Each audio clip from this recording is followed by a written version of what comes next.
Ok, hola de nuevo. Vamos entonces ahora a continuar con esta parte de resiliencia del negocio, ¿verdad? Que como les había comentado antes, ya esto no es como parte del examen, sino que es para que tengan un conocimiento de cómo afecta este asunto de los riesgos a la organización para prepararse ante ciertos desastres, ¿verdad? Cuando algún evento sucede, algún riesgo que nosotros estábamos planificando llega y bota todas las operaciones, todos los sistemas, no sé, un terremoto, una inundación, puede ser algo ambiental que afecta a todas las operaciones, cómo el negocio tiene que prepararse para atender esas situaciones y entonces poder retomar las operaciones con el menor tiempo que se pueda de que sucede ese evento de riesgo y que se comienzan a brindar los servicios a los clientes. Eso es lo que tratamos de trabajar. Lo que hay, digamos, para hoy no es caso a caso, hay unas preguntas relacionadas con el tema que ahí quedan por si quieren revisarlas, analizarlas, algunas consideraciones. Pero les repito, esta parte de resiliencia es mucho más amplia de lo que hemos visto de gestión de riesgos y entonces eso no es parte de los temas que vamos a evaluar en el examen. Aquí, entonces, bueno, por un lado, acuérdense, el examen es mañana. Ahora les mando en la tarde un correo con algunas indicaciones. Y había una de ustedes que quería hacerme unas preguntas de la parte teórica. ¿Qué sería? ¿Quién me dijo ahora, al final de la parte del laboratorio? Bueno, en fin. Yo, profe, disculpe. Tranquila. Mi pregunta era que si había como un caso en el que vinieran como las mismas preguntas del examen de mañana. Sí, ahora lo vamos a ver, vamos a repasar, vamos a ver esta materia y vamos a trabajar con el caso para que lo vean. Ah, bueno, gracias.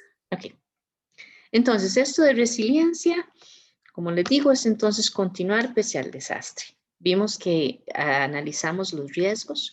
A partir de los riesgos nosotros tenemos que identificar diversas consecuencias. Tenemos que escoger cómo vamos a reaccionar ante ese riesgo que dijimos, bueno, nosotros aceptamos, mitigamos, transferimos o evitamos y eso implica que la organización se prepare o ejecute algunas acciones específicas para tener esa preparación lista. A partir de ciertas condiciones, cuando evalúo aquí el impacto, yo eventualmente puedo darme cuenta de que la empresa va a dejar de dar servicios. No va a poder atender a los clientes ni a los proveedores, eventualmente ni siquiera algunos requerimientos regulatorios y demás, dependiendo de la gravedad del incidente. Entonces, eso es lo que trabajamos con la resiliencia, que es lo, como les digo, lo que vamos a trabajar. En los planes de tratamiento, ya, bueno, habíamos visto que la idea es escoger una opción después de que hacemos toda una valoración, tenemos riesgos identificados, decidimos cómo vamos a actuar. Y esto implica, cuando hacemos un tratamiento, un riesgo, que tenemos que evaluar alternativas de tratamiento. Va a haber algunas que sean mejores a otras y esto nos devuelve a la parte también de lo que eran los casos de estudio donde tenemos varias alternativas, hay que escoger cuál es la mejor para la organización en un momento dado. No necesariamente la que vamos a decidir realizar es la óptima, porque a veces la alternativa óptima es muy cara o requiere de mucho tiempo, no, tenemos algún tipo de urgencia o cosas así, pero lo importante es analizarlas para saber exactamente qué esperar de cada una de ellas, porque aunque estamos reaccionando a riesgos, igual la decisión de qué vamos a hacer conlleva sus propios riesgos que también tenemos que valorar. Entonces, por ahí es parte de lo que necesitamos trabajar.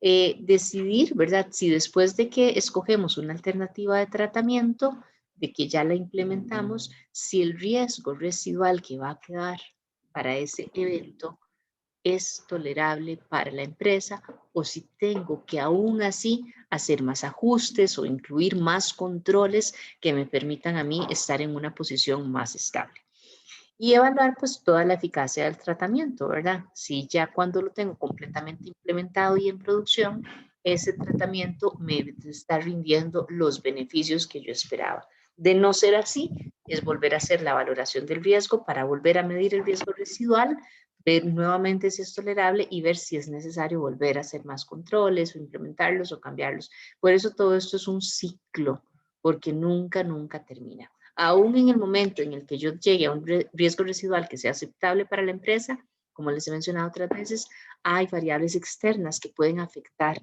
ese riesgo, ese evento y cómo afecta al negocio, y entonces tengo que volver a prepararme y a considerar todos esos cambios externos. Por acá se establecen también indicadores de riesgo, que es la forma en la que yo puedo rastrear el riesgo, que si se avecina, si estamos más expuestos en un momento dado. Para eso es para lo que yo, cuando identifico el riesgo, establezco cuáles son las causas. Si yo conozco las causas y yo veo que hay cambios en las causas que me pueden generar el riesgo, yo puedo anticipar que está cambiando la probabilidad de ocurrencia, que ahora estamos más expuestos que antes o que estamos menos expuestos. Y puedo hacer entonces una valoración ya bajo esas condiciones para ver cómo puedo reaccionar también. Para establecer esos indicadores de riesgo, entonces necesito volver a analizar el impacto si se materializa el evento bajo estas nuevas circunstancias. Tengo que medir el esfuerzo que requiere aplicar, medir todos los resultados de los indicadores.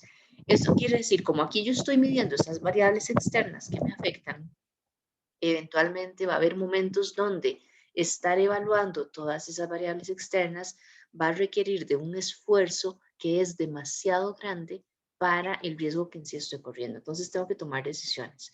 Si lo voy a dejar así, ¿verdad? Porque necesito mucha inversión de recursos, de tiempo, de dinero para estar llevando el control de esos indicadores, o si más bien el esfuerzo es bajo y entonces me sirve más tener la información y hacer esas acciones adicionales. Son decisiones de negocio. A final de cuentas, lo que queremos de un indicador es que se calcule fácilmente y que también sea muy visible el resultado que está queriendo reflejar. La fiabilidad, bueno, el indicador tiene que decirme con respecto a mi nivel de exposición al riesgo, tiene que decirme con exactitud cuál es, cómo está cambiando. Si yo tengo un indicador de riesgo que no me puede dar eso con claridad, pues entonces tal vez debería pensar en cambiar ese indicador. Y qué tan sensible, ¿verdad?, es el indicador con respecto a las alteraciones que sufran las variables, tanto internas como externas, cualquier variable que esté relacionada con el evento de riesgo. Si no es un indicador muy sensible a esos cambios, eventualmente puedo incrementar mi nivel de exposición y no darme cuenta. Pero sí, para que sea muy sensible, también requiero de mayor esfuerzo. Entonces, nuevamente es equilibrar ese costo-beneficio. Tenemos fases, ¿verdad?, de los planes de tratamiento. Primero, la preparación y ejecución, como cualquier plan de acción, ¿verdad? Tengo que establecer muy bien qué es lo que espero, ¿verdad? Identificar esos beneficios, cuáles van a ser las personas responsables, tanto de planificar, de controlar, de hacer seguimiento al plan, como las personas que van a ser responsables a nivel operativo, de efectuar las acciones incluidas en el plan, de preparar, elaborar y entregar a tiempo todos los documentos o todos los productos del plan, y de eventualmente poder hacer esas correcciones si uno en el momento se va dando cuenta. Claro, esta parte es preparación y ejecución, ¿verdad? Es como un proyecto. Y nuevamente nos lleva al siguiente curso, que es el de administración de proyectos. La parte de seguimiento y revisión, ¿verdad? Que es como vamos monitoreando toda la ejecución del plan. Ya entonces sabemos, no sé, si hay informes de avance, cada cuánto se tienen que presentar, cuáles son los indicadores que se tienen que estar midiendo, cuáles son las metas de esos indicadores para ver si realmente se están haciendo. Si nosotros dijimos que teníamos que terminar tal fase para tal fecha, bueno, verificar que se terminó y que se terminó con los criterios de calidad especificados, con toda la información que se ocupaba. Si no se terminó a tiempo, ¿por qué razones? Ver si estamos justificados o si hay algún atraso. Si hay un atraso, ¿por qué se dio el atraso? Tenemos todos los recursos, con todas las habilidades necesarias. Todo ese tipo de cosas hay que hacerlos. ¿Por qué? Porque estamos hablando de riesgos. Estamos hablando de que atrasos pueden involucrar una gran pérdida, un gran impacto para la empresa. Entonces tenemos que hacer un seguimiento muy estricto de todas esas situaciones y registrar esos resultados. Tomar decisiones para decidir, ¿verdad?, cómo vamos a continuar con la ejecución del plan de tratamiento. Y el registro de la gestión de riesgos es otra de las fases, donde entonces para todas las decisiones que tomemos a partir de este seguimiento, pues entonces decir lo que vamos a hacer es esto y esto y esto. Tiene que quedar ahí constancia de qué fue lo que se analizó, quiénes estuvieron involucrados, cuáles fueron las decisiones que se tomaron y qué es lo que se espera, si hubo cambios en los beneficios o si hubo cambios en el cronograma o si hubo cambios en la definición de los controles. Todo eso siempre, ¿verdad? Para mantenerlo ahí y eventualmente, si después pasa algo, poder hacer un seguimiento y decir, mire, es que en tal momento decidimos tal cosa y no nos funcionó. Entonces ya eso queda como una lección aprendida del negocio, ¿verdad? Que la decisión estuvo mal porque faltó tal variable, porque no se pensó que fuera a cambiar esto, o simplemente fue algo completamente inesperado. Como son riesgos, les repito, hay muchas variables que eventualmente no conocemos y esa lección aprendida va a ser muy valioso para decisiones posteriores. Después, entonces, la resiliencia del negocio, es decir, de todos esos riesgos que vimos y que ya escogimos ese tratamiento, ¿cómo garantizamos la continuidad de las operaciones de la empresa, aún en caso de que haya desastres? Porque vean que aquí es importante diferenciar. Una cosa es que se materialice un riesgo, por ejemplo, no sé, me robaron información. A mí me pueden robar la información y eso no necesariamente va a implicar que yo voy a dejar de atender a mis clientes. Puedo tener impacto en que si mis clientes me pierden confianza, ellos no van a querer trabajar conmigo, pero eso es una cosa diferente. Es diferente que ellos no quieran trabajar conmigo a que yo no pueda servirles, porque está toda la infraestructura en el suelo, porque los procesos, porque nada está funcionando. Es muy diferente. Esta resiliencia lo que me garantiza a mí, o por lo menos me trata de garantizar, es que yo voy a tener la capacidad de brindar servicios a mis clientes, pese a que algunos riesgos se materializaron. Y todo esto se planifica para poder proveer los servicios que son críticos para el negocio antes que aquellos servicios que son como optativos, como por rellenar algún vacío que pueda haber, pero que no significan los mayores ingresos del negocio. Entonces, la resiliencia es la capacidad de la organización. Ojo, estamos hablando de la organización. No estamos reaccionando ante un riesgo específico, sino que es la preparación organizacional. Es esa capacidad para adaptarse a interrupciones e incidentes con el fin de mantener la continuidad de las operaciones. Es decir, poder seguir atendiendo a mis clientes. Obviamente, dependiendo del sector industrial, esa capacidad de resiliencia va a ser mayor o menor, lo que se exige, lo que se espera. Por ejemplo, en casos de desastres naturales, un hospital tiene que tener una gran resiliencia. Pese a que hay terremoto, pese a que hay inundaciones, pese a que hay huracán, el hospital debería seguir brindando servicios de urgencia, por lo menos. No estamos hablando de que me duele un dedo desde hace 6 meses y quiero ir. No, no, no, pues eso tal vez no, ¿verdad? Si ya desde hace 6 meses le duele, puede esperarse un par de semanas para que lo atendamos. Pero todo lo que es crítico en cuanto a enfermedades, esos servicios críticos, el hospital con más razón tiene que proveerlos cuando estamos en una crisis nacional de un huracán, de un terremoto. Entonces la resiliencia es mucho mayor que si hablamos, no sé, tal vez de una librería. Entonces, si hay un terremoto, pues no necesariamente es indispensable que uno vaya a comprar libros y que uno pueda vender libros. Y eventualmente se puede brindar el servicio si me dejan abrir el local y hago una factura en papel que después registro en el sistema. Entonces vean que la necesidad de resiliencia cambia en función del sector industrial en el que trabajamos en nuestra empresa. Y en cada sector industrial, cada empresa va a cambiar con base en sus procesos críticos, los de cada empresa en forma independiente. ¿Y cuáles son los procesos críticos? Eso tenemos que haber hecho un análisis de todos los procesos, un mapeo de todos los procesos y establecer cuál es la información crítica, los procesos críticos y los activos de tecnología críticos para esos procesos. Y entonces todo esto lo vamos a hacer en función de esa criticidad. Involucra 5 elementos: el análisis de impacto, qué es lo que le va a pasar al negocio, cómo el sistema va a ser resiliente, cómo voy a respaldar, almacenar y restaurar los datos, porque a final de cuentas los sistemas no funcionan sin datos. Entonces, nada gano con tener la infraestructura arriba si no tengo datos. El plan de continuidad del negocio, que eso es a nivel genérico, no es solo TI, cómo tiene que responder el negocio a sus clientes ante una situación de desastres, y el plan de recuperación ante desastres, que este sí está muy enfocado en levantar la infraestructura tecnológica para que cuando ya tenemos levantados los sistemas, el negocio pueda continuar sus operaciones con los clientes. Perdón, el análisis de impacto entonces lo que hace es ver esos procesos críticos, que por eso es que hacemos esto de la mano, ¿verdad? Yo, para gestionar bien los riesgos, necesito haber gestionado bien los procesos.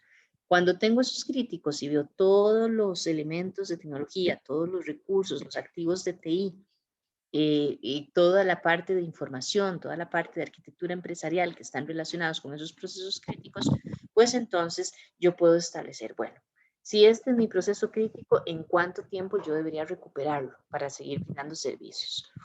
¿Cuáles son los recursos que voy a necesitar? Recursos en cuanto a equipos, en cuanto a personal, en cuanto a conocimientos, en cuanto a un montón de cosas. Y tengo que ver ese evento, ¿verdad? Ese desastre, qué es lo que me va a afectar para poder reconocer qué es lo que primero tengo que solventar en ese caso de desastre. Para realizar un análisis de impacto, se pueden hacer cuestionarios, ¿verdad? Donde entonces nosotros tenemos que identificar a todas las partes interesadas clave, ¿verdad? Los dueños de los procesos, las personas que a nivel operativo brindan los servicios a los clientes o a los proveedores, a la gente externa. Y cuando yo tengo toda esa gente clave, yo puedo levantar un cuestionario donde les pregunto, bueno, en caso de que suceda esto y esto y esto, que estamos en una situación de desastre, ¿qué es lo que usted considera que tiene que levantarse primero? ¿Cuáles son todos los recursos que van a verse afectados? ¿Cómo podríamos mejorar? Todo eso. Y se hace el cuestionario. Se lee toda la información, se recopila, se tabula, se analiza por un grupo de expertos en análisis de impactos a nivel organizacional y entonces ellos establecen como cuáles son los elementos clave, los que primero tenemos que solventar. Otra forma, esto es, digamos, un poco más rápido, podríamos decirlo, porque nosotros establecemos esos cuestionarios, decimos a quiénes hay que enviárselos, les damos X cantidad de días para que lo devuelvan, todo se tabula y se tiene el informe.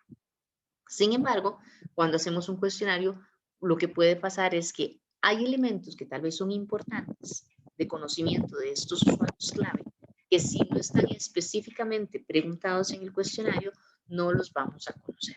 Entonces, dependiendo de cuál fase estemos trabajando, de qué enfoque queremos darle, para ese caso es mejor hacer como entrevistas, donde nosotros podemos tener las preguntas, ¿verdad? No necesariamente como en el cuestionario, pero los temas clave identificados mediante ciertas preguntas. Tenemos un guión específico que nosotros necesitamos llenar toda esa información, pero en la conversación, durante la entrevista, pueden salir esos temas que nosotros no sabíamos que teníamos que preguntar. Elementos que también son clave y que pueden cambiar la planificación de toda la recuperación. Igual todo eso se tabula, ¿verdad? Y se genera el informe. Y otras es hacer reuniones específicas, donde ya nosotros tenemos un propósito de la reunión, tenemos una agenda, agrupamos a la gente y entonces discutimos los temas. También la idea es como para que sea un poquito más abierto, de que la gente pueda dar comentarios que tal vez no tenemos dentro del cuestionario. Ahora, no es que o hacemos cuestionario o hacemos entrevistas o hacemos reuniones.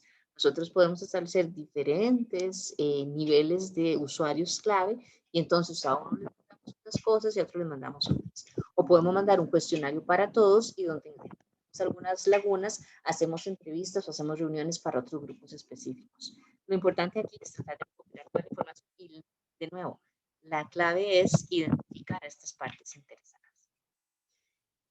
La resiliencia del sistema, que es otra parte, ¿verdad?, de todo esto, es esa capacidad, ya hablamos del sistema, de superar una interrupción de los servicios, una interrupción en Internet, una interrupción en cuanto a fluido eléctrico, porque hasta eso tenemos que considerar, ¿verdad? Y entonces podemos establecer algunos tiempos en los cuales nosotros deberíamos recuperarnos de esa interrupción para poder volver a dar los servicios.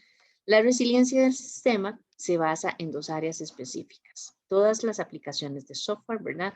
Y toda la parte de telecomunicaciones, porque nada ganamos con los sistemas levantados si no podemos comunicarnos de un sistema al otro, si tenemos el 90% de las aplicaciones como aplicaciones web y no tenemos internet, por ejemplo.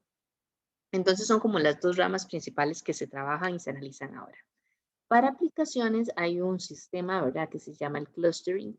Y el clustering es un software que lo que hace es gestionar aplicaciones de software igualmente. Entonces, lo que se tiene es un conjunto de computadoras, ¿verdad?, con las aplicaciones, con ese software, ¿verdad?, instalado en diferentes, no tanto computadores, sino más a nivel de servidores. Y hay uno que es como el servidor que es el administrador de todo. Y entonces en otros servidores está instalado, pero en modo más usuario que administrador. Cuando tenemos eso, entonces el administrador es el que se encarga de verificar el funcionamiento adecuado de ese software o de todas las aplicaciones que hayan sido incluidas en él.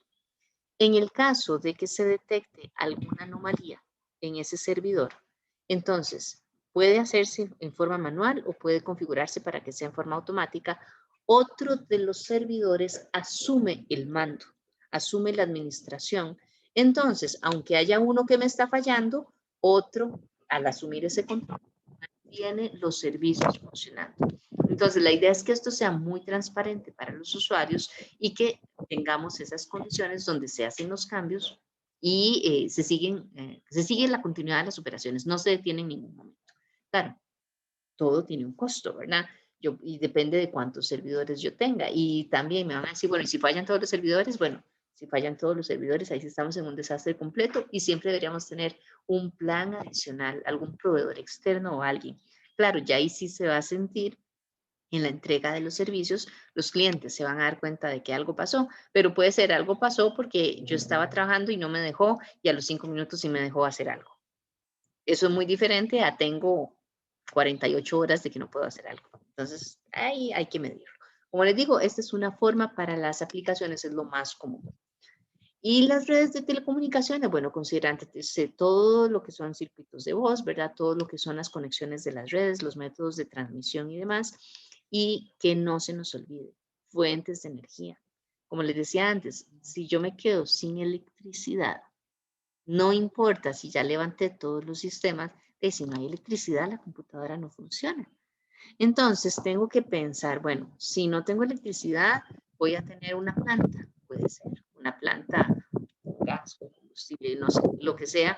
Si tengo con combustible, digamos que es a partir de algún tipo de combustible de esos, ¿para cuánto me da energía esa planta?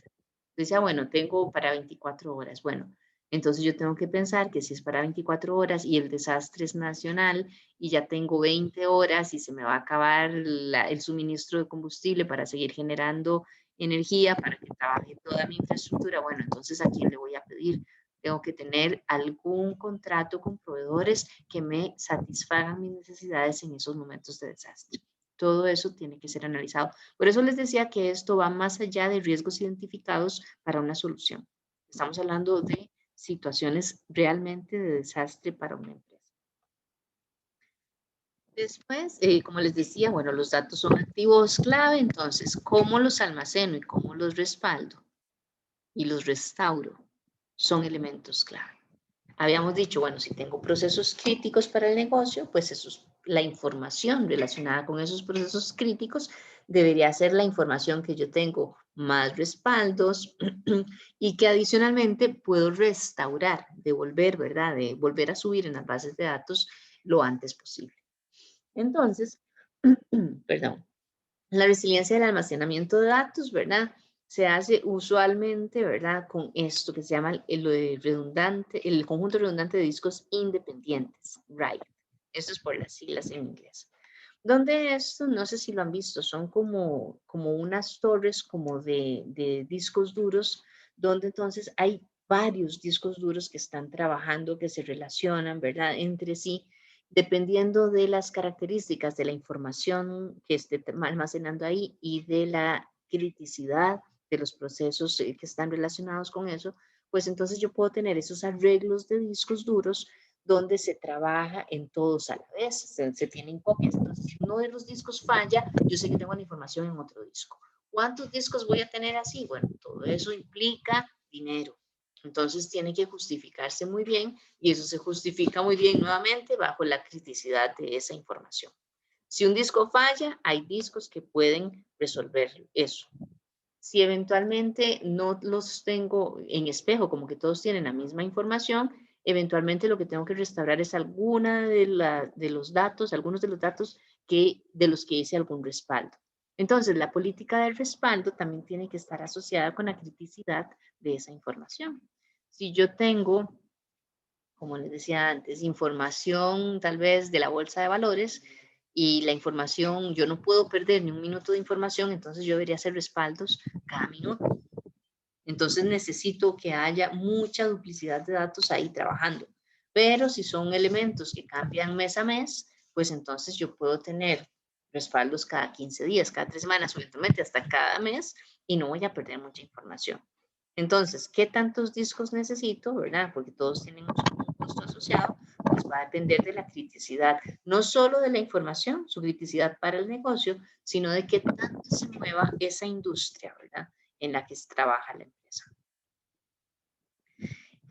Los respaldos son cualquier medio de almacenamiento, discos duros externos, servidores que manejen discos duros, puede ser en la nube, que yo los tenga, no sé, en un Dropbox o en algo así, preferiblemente algo que esté protegido, ¿verdad? Que sea en una VPN, que sea interno, que no tenga acceso, o mediante un proveedor externo que tenga todos los cuidados en cuanto a protección de la información. La idea entonces, pues acá es que yo sepa, dependiendo de la aplicación, cada cuánto tengo que hacer respaldo. No es una buena política que yo diga, todas las aplicaciones se van a respaldar una vez a la semana. Pues como les digo, ahí va a haber aplicaciones críticas para las que una vez a la semana es muy poco hacer un respaldo semanal. Va a haber otras para las que es demasiado porque son registros que cambian una vez al mes. No sé, los asientos contables, por decirlo, los resultados. Entonces, cada una de las aplicaciones yo tengo que decir cada cuánto se van a respaldar. Y por eso es que todo esto requiere mucho trabajo, desde la planificación hasta establecer los medios a partir de los cuales se van a hacer esos respaldos y después cómo se van a hacer las restauraciones de la información en caso de que se necesite. Para estos esquemas principales de respaldo, vamos a darle la palabra acá, a Luis Montero. Luis se encuentra. No, no se encuentra. Ok, entonces ya se los explico yo. Voy a volver a compartir.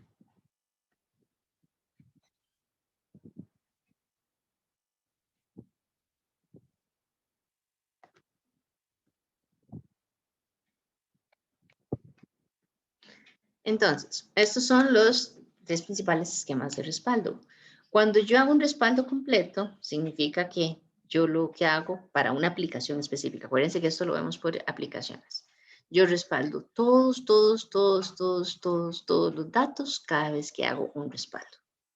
Entonces, si tengo un conjunto, hay una base de datos con 15 tablas con información, pues entonces yo digo, voy a hacer un respaldo completo todos los sábados. Entonces, todos los sábados copio todas las 15 tablas con todos los datos. En una base de datos, bueno, eso no lo hemos visto con detalle, eso lo verán en el curso, en el tercer curso de TI, pero puede haber algunas de esas tablas que tienen información que nunca varía. Es información parametrizada, ¿verdad?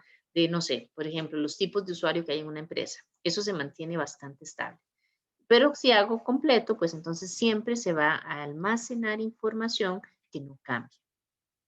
Tiene la ventaja de que cuando voy a restaurar los datos, digamos, alguien me secuestró, me hizo un ransomware, me secuestró la base de datos, entonces yo digo, voy a restaurar la última copia de la base de datos para no pagar el rescate. Entonces, este respaldo completo tiene la ventaja de que yo agarro el último respaldo, subo toda la información, la restauro y ya lo tengo todo listo, ¿verdad? Entonces, es muy rápido el tiempo de respuesta a la restauración. Pero como guardo todos los datos, todas las veces, los servidores o los métodos, los dispositivos de almacenamiento donde guardo esa información tienen que tener mucha capacidad, lo cual nuevamente me lleva a que es costoso. Además de que cuando hago el respaldo, duro más tiempo haciendo el respaldo de toda la información. Aunque como les digo, la restauración es sumamente rápida. Cuando yo hago un respaldo incremental, es cuando yo llego y digo, ok, lo que voy a hacer es que todos los sábados voy a hacer respaldos incrementales. Entonces, el sábado que voy a hacer respaldos incrementales todas las semanas. Entonces, el sábado, una copia completa de toda la información que está en la base de datos. El domingo se genera una copia automática de los cambios que hubo entre el sábado y el domingo. ¿Ok? El lunes solo voy a generar una copia de lo que cambió entre el domingo y el lunes. El martes guardo una copia de los cambios que hubo entre el lunes y el martes. El miércoles, los cambios que hubo entre el martes y el miércoles, y así. Entonces, yo voy a tener una copia completa del sábado y cuando llegue al siguiente sábado, voy a agarrar la última copia, ¿verdad? Perdón, si necesito restaurar, agarro la última copia del sábado y luego agarro los archivos del domingo para aplicarle los cambios, los archivos del lunes para aplicarle los cambios, los archivos y así consecutivamente. Entonces, para restaurar los datos, yo necesito el último backup completo, el último respaldo completo con todos los cambios día a día. Tiene la ventaja de que para efecto de hacer el respaldo es mucho más rápido, porque solo cambia la diferencia en los registros del día de ayer al día de hoy. O bueno, desde el último respaldo al que estoy haciendo ahora.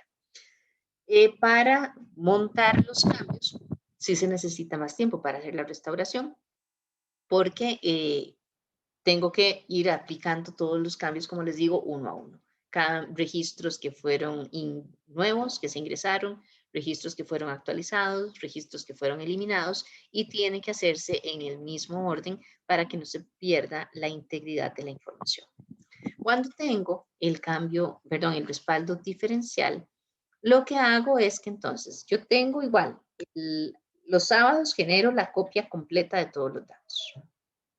El domingo, entonces guardo los cambios entre el sábado y el domingo.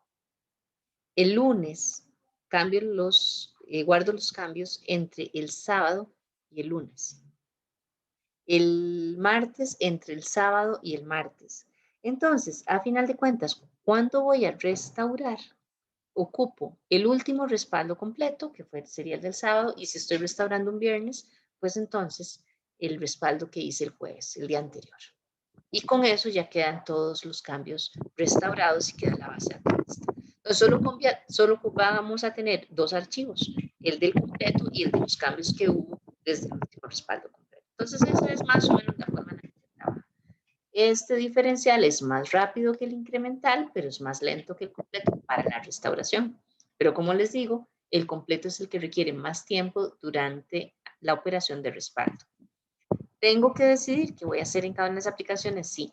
La ventaja con el completo es que aunque requiero más tiempo y más capacidad de disco cuando respaldo, en el momento de la emergencia, que es cuando hago la restauración, es más rápido. Pero nuevamente no puedo respaldar tanta información porque son muchos recursos ahí aplicados. Entonces, nuevamente vamos al punto de que todos son decisiones. Después tenemos el plan de continuidad. Como les digo, establecemos, ¿verdad?, cuáles son los procesos críticos para el negocio. Y en el momento en el que dejo de brindar servicios a mis clientes, pues estos son los procesos que tendría que restaurar primero, los que tengo que poner a funcionar primero. Entonces, ahí nuevamente yo tengo los procesos críticos y toda la infraestructura de TI que está asociada a esos procesos, y a partir de eso es que yo digo cuáles son los activos tecnológicos que son más importantes para el negocio. Esos son los que yo tendría que ir a decir, bueno, en la parte de la resiliencia de sistemas, en la parte de resiliencia de los datos, todo eso cómo lo voy a manejar para responder rápidamente ante la detención de estas operaciones. Hablamos entonces, bueno, nuevamente los procesos clave, ¿verdad? Comienza con la evaluación de riesgos. ¿Qué sucede, verdad? En el caso de interrupción, esto, como son los procesos clave de la empresa, pues entonces son responsabilidad de la gerencia. Es la gerencia la que tiene que decidir si invierte o no invierte lo que se necesita para cumplir con ciertas metas. Y es la gerencia la que también tiene que decir cuáles son esas metas. Y si las capacidades que tenemos desde el área de TI satisfacen esas metas de negocio. Si no las satisfacen, sorry, pero tienen que invertir más en tecnología. Ni modo. Entonces, como nuevamente, por eso es que tiene que ser la alta gerencia, porque es la que tiene que decidir hacia dónde va a dirigir sus recursos. Y bueno, nuevamente las operaciones críticas, ¿verdad? Y obviamente aquí es importante no solo saber cuáles son las actividades, cuáles son los equipos que necesitamos restaurar, sino cuál es el recurso humano que en caso de emergencia va a atender esa contingencia y va a llegar ahí a restaurar las operaciones. Entonces, tiene que haber un plan nuevamente donde se diga, bueno, tal persona tiene que hacer esto, tal persona tiene que hacer esto otro, tal persona tiene que hacer esto otro, y así se van estableciendo esas responsabilidades. Esto es necesario, es imprescindible que se hagan prácticas, que se hagan pruebas por lo menos una vez al año, para que la gente verifique, ¿verdad?, que está consciente de cuáles son sus responsabilidades, en qué momento tiene que actuar y que sepa qué tiene que hacer y cómo tiene que hacerlo. Porque en esos momentos de desastre, no saber algo, no saber a quién preguntar y nada de eso, puede significar no recuperar las operaciones en el tiempo establecido.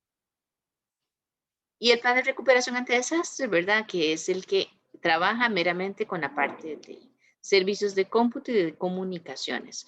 Ahí incluimos todos los aspectos técnicos necesarios para subir toda la plataforma y tener funcionando los sistemas. Aquí entonces establecemos algunas estrategias de recuperación ante desastres, ¿verdad?, que van a depender también del nivel de criticidad de cada uno de los servicios y algunas guías para respuesta a los incidentes. Esto es lo que tendríamos que generar.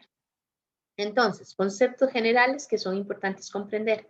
Tenemos que establecer para la recuperación el objetivo de punto de recuperación, que esto es, en términos sencillos, la información de cuánto tiempo puedo perder sin que eso sea crítico para el negocio.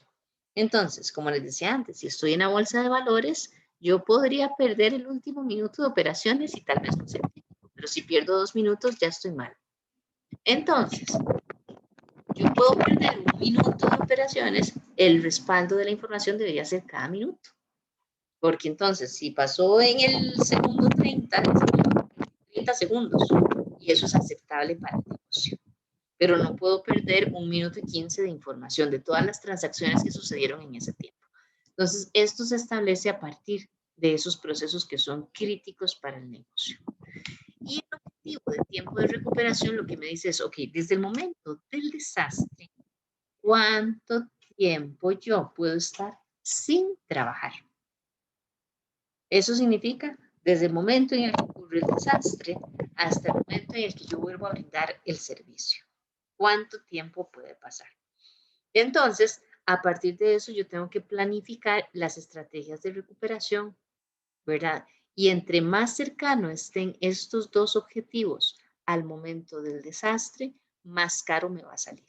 Por eso es que el semestre pasado me decía, profesora, pero muy fácil, yo digo que quiero todo, que no se pierda información de nada. Cada 10 segundos hago respaldos y tengo que recuperar en 10 segundos. Le digo, sí, lo que pasa es que si somos un negocio pequeño, ¿verdad? Yo puedo decir que esas son mis metas, pero cuando me dicen, claro, con mucho gusto, yo le traigo todos los equipos y eso le cuesta $1,500,000, ya va a haber muchas empresas que digan, no, mire, eso yo no lo puedo hacer.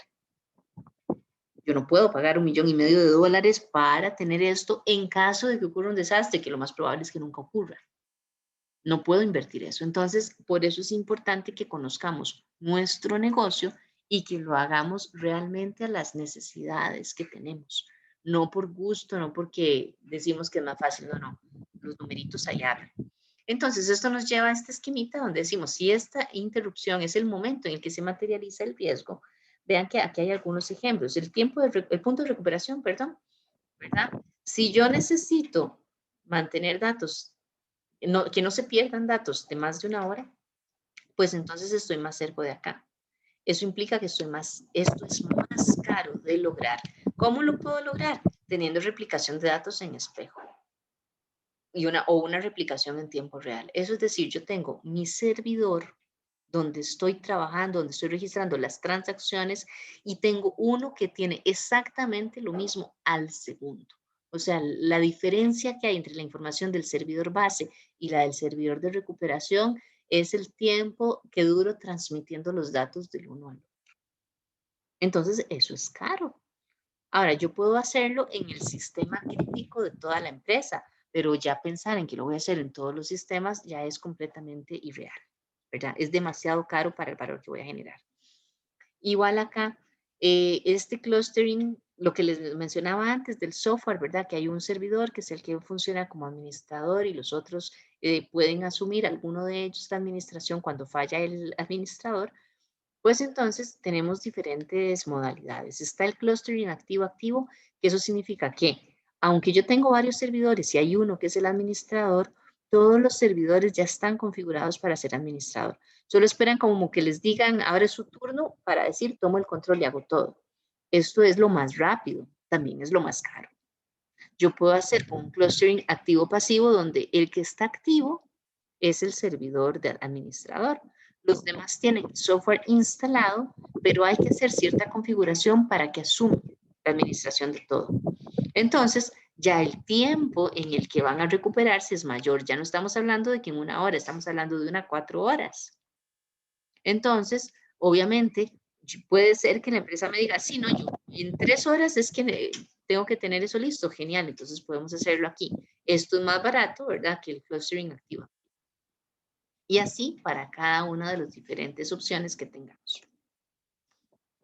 Otros conceptos que son necesarios para definir esas estrategias, la ventana de interrupción. Entonces, esta ventana de interrupción es, como ahí dice, el tiempo máximo que puedo yo estar desde el momento del fallo hasta que estoy restaurando los servicios. Ahora, ojo acá, esa restauración de servicios no es necesariamente al 100%. Como estoy pensando en un caso de desastre, yo estoy pensando en los servicios críticos, cuánto tiempo tienen que estar operando. En un modo alterno, en un modo de emergencia. Es como cuando nosotros encendemos la computadora en el safe mode, ¿verdad? Porque hay algo que está fallando. Bueno, estoy con las operaciones básicas, ¿verdad? ¿Cuánto tiempo pasa desde que falló todo hasta el momento en el que levanto las operaciones básicas? Si después de esta ventana de interrupción, puede ser que las pérdidas por estar en ese desastre y sin brindar servicios a mis clientes, pues entonces ya me obliguen a cerrar la empresa o a generar problemas todavía mayores. Después tenemos otro concepto que es el objetivo de entrega del servicio. Entonces, es en ese modo alterno, ¿verdad? Cuando estoy en ese safe mode, ¿qué es todo lo que yo podría brindar? Porque usualmente en este modo alterno no estoy cumpliendo operaciones al 100%. Es más, puede ser que sea un 60% de todos los servicios que yo brindo. Pero entonces yo tengo que establecer exactamente qué es lo que voy a entregar y saber que va a haber servicios que no voy a brindar mientras esté trabajando en ese modo alterno. Y el mínimo tiempo tolerable de inoperatividad es el tiempo máximo que yo puedo seguir trabajando en modo alterno. Entonces, si yo digo del 100% de los servicios, cuando estén en emergencias, en 3 horas voy a empezar a trabajar en modo alterno. Y puedo permanecer en ese modo alterno por 3 días, pero al 4.º día ya tengo que estar con las funciones al 100%. Todas las operaciones, todos los servicios. Ese es el mínimo tiempo tolerable de inoperatividad. Nuevamente, entre más cortos sean estos tiempos, más caro es tenerlo todo configurado para lograr cumplir con esos tiempos. Nuevamente, entonces, dependerá de la criticidad de las operaciones. Vamos a ver ahora. Jolene, Vanessa, ¿está presente?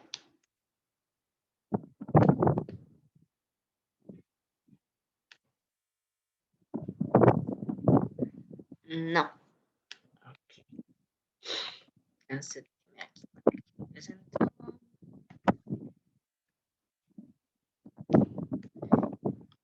Vamos a explicar entonces, ¿verdad? Nuevamente de todo esto. Así que yo tomo esas decisiones, yo tengo que venir a decir cómo voy a trabajarlo dependiendo de esos conceptos, ¿verdad? Y de los tiempos de recuperación. Entonces, tengo esas alternativas. Un cold site, ¿verdad? Es cuando yo digo, tengo mi centro de cómputo, el principal, ¿verdad? De la empresa, donde están los servidores base, donde está toda la producción, todas las transacciones se registran ahí. Un cold site significa que en caso de que ocurra un desastre, yo lo que hago es que ya tengo preparado un edificio, ¿verdad? Una que son todas las instalaciones, el espacio físico a donde yo me voy a mover. Y ahí entonces ya tengo acuerdos con proveedores para que en el caso de ese desastre me lleven equipos. Obviamente en el acuerdo yo tengo que decir, necesito un servidor con tal capacidad, con esta configuración, que tenga instalado este software, que todo eso. Entonces, en el momento del desastre, digamos, se ocurre un terremoto y se caen las oficinas principales. Entonces, yo sé que todo el equipo de recuperación se va a ir a esas nuevas instalaciones, los proveedores ahí me van a traer los equipos, la gente encargada va a encargarse de hacer las instalaciones, de hacer las configuraciones, las pruebas, de instalar todo lo que sea necesario para seguridad. Van a traer las copias de los respaldos de las bases de datos, las van a levantar, las van a restaurar y a partir de todo eso, pues entonces después ya vamos a empezar a trabajar en modo alternativo, en el safe mode, ¿verdad? Que es, no estamos al 100%, pero estamos brindando algunos servicios. Obviamente, como aquí voy a hacer instalaciones y voy a hacer configuraciones de protección, de seguridad y demás, pues entonces tienen que incluirse guías, de manera que la gente que ya sabe qué le toca hacer, llegue, ahí tiene las guías y puede hacer hasta un checklist para que no le vaya a faltar nada. Obviamente esto requiere de amplio tiempo de preparación. Cuando hablamos de un call site podemos hablar, no sé, 72 horas, 96 horas para poder decir que de tener un edificio vacío ya tenemos todo, aunque estemos trabajando algún porcentaje de los servicios y no todo. Entonces, esto me sirve cuando no me urge que sea inmediata la recuperación, sino que tengo, no, como les digo, puede ser una semana para brindar, para empezar a trabajar. El Worm Site es una modalidad donde ya tengo algo más completo. No es solo edificios.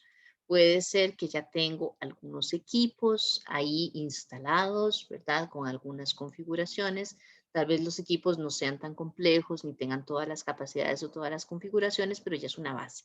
El equipo humano se mueve entonces a estas nuevas instalaciones, hay que hacer algunas configuraciones, probablemente hay que restaurar las bases de datos, pero ya el equipo está ahí. Puede ser que el software también esté ahí listo para instalar o listo para configurar. Entonces se requiere también algún tiempo, ¿verdad? Pero ya no es tanto porque no hay que esperar a que lleguen los equipos, que esto es un problema en el caso de que el desastre haya sido un terremoto terrible, pues no se va a poder llegar a entregarlos, pero bueno, es una situación, ¿verdad? Entonces, ocupamos menos tiempo para restaurar que en el call site, pero no es como que lo tenemos todo listo, de que solo movemos a la gente y ponemos a trabajar. Siempre hay ciertas cosas que hay que hacer. Como les digo, lo principal es la restauración de la información y la configuración de elementos de seguridad. Porque hay que tener claro que en esos momentos de emergencia no podemos descuidar la seguridad ni la protección de la información. Hay gente que va a querer aprovecharse de esas vulnerabilidades, de esa exposición al riesgo, para tratar de robar lo que sea. Y tenemos un hot site que es mucho más caro, ¿verdad?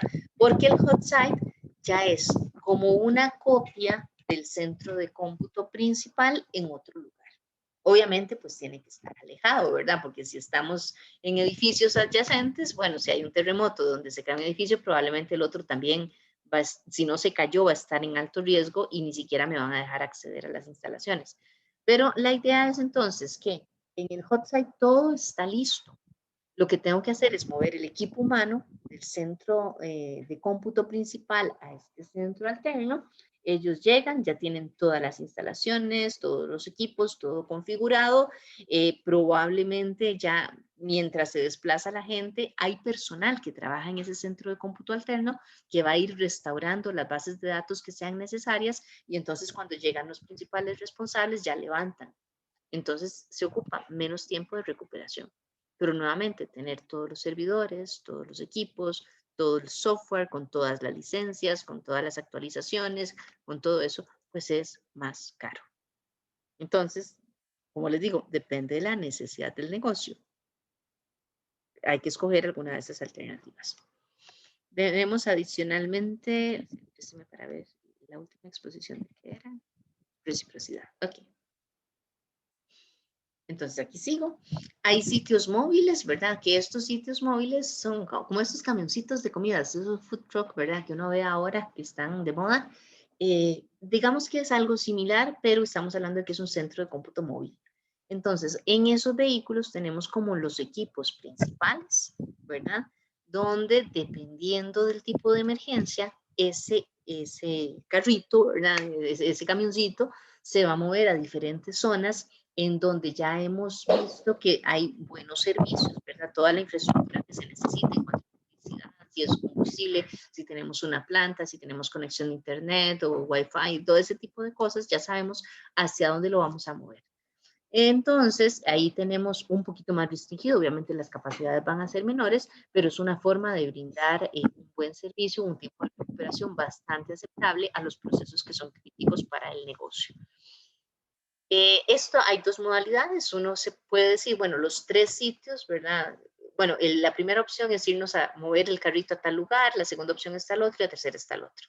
O puedo tener un conjunto de lugares que ya tienen las características que deseamos y se establece de antemano cuál es la persona responsable de decidir en el momento de la crisis hacia dónde se va a mover el carrito.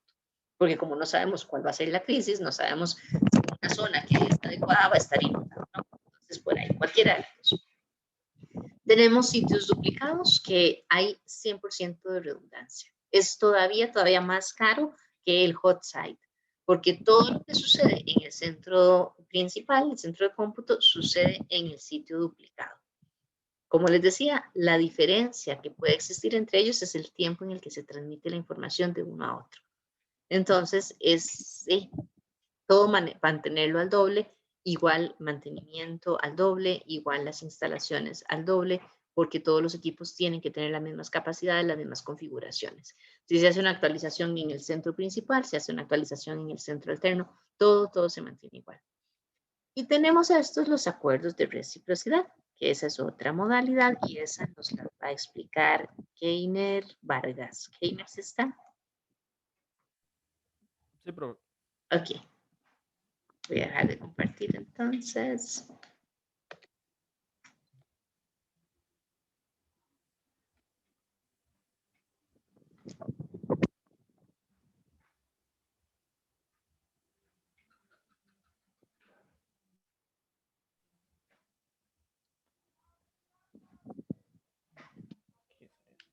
Keiner, cuando quieras.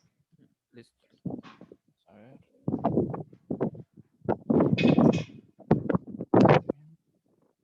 ¿Se ve bien? Sí. Sí. Bueno, buenos días. Yo les voy a hablar de las alternativas de recuperación del tipo de acuerdo de reciprocidad.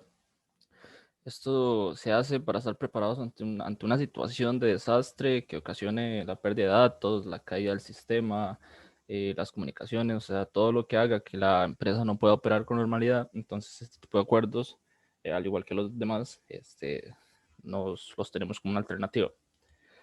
¿Cómo consiste el funcionamiento? Se trata de llegar a un acuerdo entre dos o más organizaciones para configurar sus sistemas en forma que la situación de desastre logre utilizar el sistema de la otra para alojar sus datos, continuar sus operaciones o lo que necesita la empresa en general, igual en caso de desastre. Se intenta evitar con esto no poder dar servicio a los clientes, dañar la reputación de la empresa, la imagen. Igual puede haber alguna política, algún acuerdo, perdón, que evite que digamos que necesite que la empresa esté en funcionamiento. Entonces igual evitar esto sería la idea de este tipo de acuerdos. Desprotección a la información de las personas que tienen los datos con nuestra empresa, la falta de control del negocio o incumplimientos legales, vencimientos cumplidos, si hay que entregar algún proyecto en algún plazo. Entonces se trata de, con esto, intentar mitigar un poco ante un desastre, ¿verdad?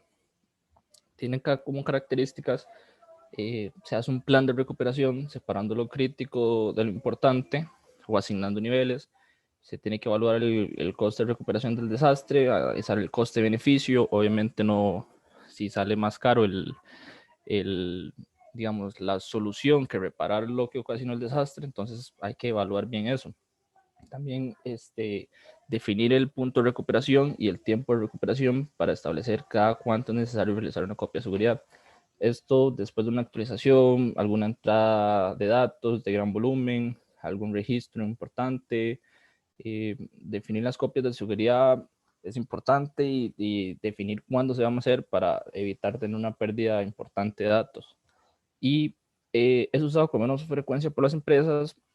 Esto es bajo acuerdo típico de los participantes que prometen proveerse mutuamente tiempos de computadoras cuando surja una emergencia, pero como dijo, es menos utilizado. Ahora, ventajas y desventajas. La ventaja principal es que tiene un coste menor a las otras alternativas, como pueden ser los contratos hot, warm y cold sites, contrato de instalaciones duplicadas y contratos de sitio móvil. Este de reciprocidad tiene un coste menor, en teoría, ¿verdad? Y también una de las ventajas es una facilitación de un espacio físico por el otro ente, ¿verdad? Que nos puede, en caso hoy, sería perfecto que fuera gratis, pero igual hay acuerdos y contratos que evalúan esto. Las desventajas. Si no se gestiona bien, estos sistemas pueden resultar incompatibles, puede haber falta de comunicación en caso de cambios de sistemas, el tiempo de disponibilidad del sistema del anfitrión, también detalles de equipos, de software, instalaciones disponibles de cada empresa que no tengan, digamos, el software necesario para correr los programas o lo que la empresa necesite para continuar las operaciones, y la disponibilidad de almacenamiento de datos e información que digamos que la empresa que nos va a prestar el servicio en un caso de desastre se quede corta con la capacidad de almacenamiento. Entonces, por eso vuelvo y repito, es importante definir lo que es importante recuperar, como decía la profe, lo que permita que la empresa siga operando lo más normal posible sin tener digamos, este problema de que no se puede almacenar la totalidad de la información. Las referencias, y eso sería. Muchas gracias. Entonces, vean que básicamente tiene la ventaja de que yo no tengo que invertir mucho, ¿verdad? Yo tengo una falla, entonces yo voy con la empresa con la que tengo ese acuerdo de reciprocidad y ella me presta, por decirlo así, toda su infraestructura tecnológica para que yo trabaje. Claro, si a la otra empresa es la que falla, yo tengo que proveerle espacio para que use mi infraestructura tecnológica. Como decía Keiner, ahí hay varias cosas, ¿verdad?, con respecto a la información. ¿Cómo garantizo yo la privacidad de los datos, ¿verdad?, cuando estoy compartiendo aplicaciones, equipos y demás? Entonces, todo eso tiene que estar muy bien planificado, pero es bastante barato, ¿verdad?, en el sentido de que ya no tengo yo que pensar en esa reciprocidad. Eso implica, ¿verdad?, la parte operativa de que mantengamos siempre las mismas actualizaciones de todos los software, el mismo tipo de configuración y demás, porque lo peor que puede pasar es que estemos en un momento de desastre, que lleguemos a utilizar la infraestructura bajo el acuerdo y que resulta que me cambiaron el software, que me cambiaron la versión, que me cambiaron la configuración y que entonces no puedo hacer nada. Pero bueno, tiene sus costos, pero como les digo, dependiendo de lo que sea, es una buena opción para muchas empresas, ¿verdad? Puede ser algo, no sé, como decirles, tal vez han visto que Smashburger, Teriyaki y Quiznos son de un mismo dueño, ¿verdad? Entonces yo puedo decir, bueno, entre Quiznos y Smashburger hacemos un acuerdo de reciprocidad porque mantenemos cierta afinidad y si bien es cierto, son empresas diferentes, ¿verdad? Son restaurantes diferentes, como que son del mismo dueño, entonces no hay tanto problema con algo de la información. Entonces, por ahí se puede hacer ese tipo de cosas.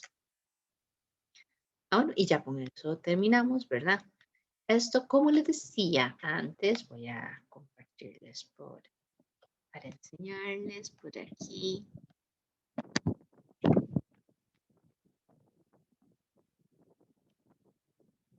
Si quisiera, no sé si van a querer, pero sí quisiera, ¿verdad? Como les dije antes, no, esto no es un caso en sí mismo, porque casos son demasiado largos para poder analizarlos y como les digo, requiere de toda la parte de haber hecho análisis de los procesos, de haber levantado los riesgos y demás.